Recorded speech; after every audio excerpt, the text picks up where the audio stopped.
नमस्कार मित्रांनो, तुम्ही पाहत आहात सिटी ऑफ डायरीज आणि सध्या आम्ही उभे आहोत पॅरिसच्या एक अत्यंत महत्त्वाच्या ठिकाणी, पॅरिस गार्डे लॉन हॉल नंबर 2. हा फक्त रेल्वे स्टेशन नाही, हा आहे प्रवासाचा संगम, स्वप्नांची सुरुवात आणि अनेक आठवणींचा शेवट. आज इथं उभं राहिलं की असं वाटतं जगभरातून आलेली माणसं आपापल्या कथा पुढच्या प्रवासाकडे घेऊन चालली आहेत.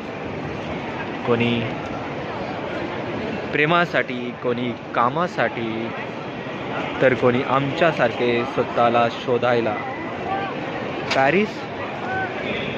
आज आम्ही आयफेल टॉवर पाहिला, त्या लोखंडी मनोऱ्याखाली उभं राहून इतिहास, प्रेम आणि कला एकाच क्षणी अनुभवली. पॅरिस हे फक्त शहर नाही, ही एक भावना आहे. थंडी आहे, हवा गार आहे, पण तरीही बघा लोक हसतायत, चालतायत, कॉफी हातात घेऊन हा हिवाळा एन्जॉय करतात. हीच आहे युरोपियन संस्कृती. जीवन चालू ठेवायचं आणि सुंदर ठेवायचं. सध्या आम्ही हॉल 2 मध्ये वाट पाहतोय आमच्या ट्रेनची, पॅरिसमधून पुढच्या प्रवासाची, एका नव्या देशात जी आपल्याला घेऊन जाणार आहे. पण आज आम्ही तुम्हाला सांगणार नाही की पुढचं शहर कोणतं आहे. कमेंटमध्ये नक्कीच सांगा, इटली, स्वित्झर्लंड की काही वेगळंच.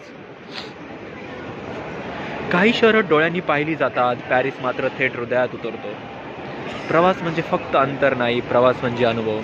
आम्ही चालत राहू, कथा गोळा करत राहू, तुम्ही फक्त चालत राहा आमच्यासोबत.